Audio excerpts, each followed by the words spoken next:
started out writing movies. What gave you the idea to move into directing? Was it the fact that this film was passionate to you, or? Well, I actually started directing animated shorts before I started screenwriting. So I think jumping in the director's chair for a feature film was kind of a natural evolution. What inspired the character Sam? I know he was in the original short. Yeah, he started off as a character in the animated short, Season's Greetings, and then he kept popping up in sketches that I was doing. Every year I do Halloween greeting cards and Christmas cards, and he kept popping up in those designs, in the margins of notebooks and scripts. And he's kind of my personal Frankenstein creature. I think he was egging me on to give him his own movie, so I finally caved in. Obviously everyone knows the film's had a huge delay. Yeah. But do you think that's actually a hindrance or a help? Because I think it's also sort of built a bit of hype behind the film. Yeah, I mean, I think I think the delay has almost created an odd mystique about the film. In a lot of ways, I think it's helped us because it's become this discussion topic of why. Why was it delayed? And I think anytime something becomes forbidden fruit, it makes people want to see it that much more.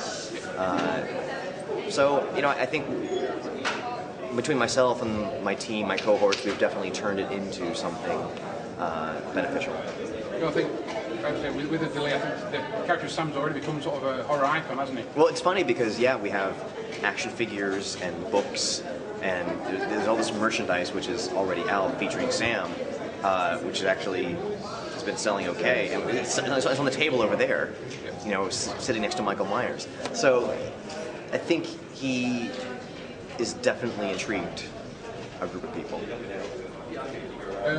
Obviously, Trick or Treat's an anthology. Mm-hmm. Do you think Hollywood needs to bring that back? I mean, we got huge success in the 80s, Creepshow, Twilight Zone. Do you think that needs to come back some more? I do. I mean, I think anthologies had a great golden era in the 80s, and for whatever reason, we just stopped making them.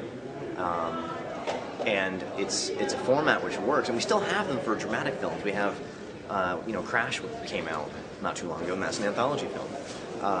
And to me, it's one of the best ways to watch horror. From the Twilight Zone, Tales from the Crypt, Tales from the Dark Side, amazing stories in the 80s. It was a real golden era, and I think it's due time for them to come back. Speaking of Tales from the Crypt, a lot of people say that there's an EC influence in the film. Yep. Yeah, this was hugely inspired by horror comic books. I grew up reading them. And again, anthology horror comic books. It's a great way to get a lot of scares in a single format. But the tone and style of those comic books definitely influenced this film. Final question, what's in the pipeline, new projects? Definitely some new projects. I don't like to talk about them because I get superstitious about jinxing them. But one of them, one of my favorites, features more monsters. They're just a lot bigger. Thanks very much. Thank you.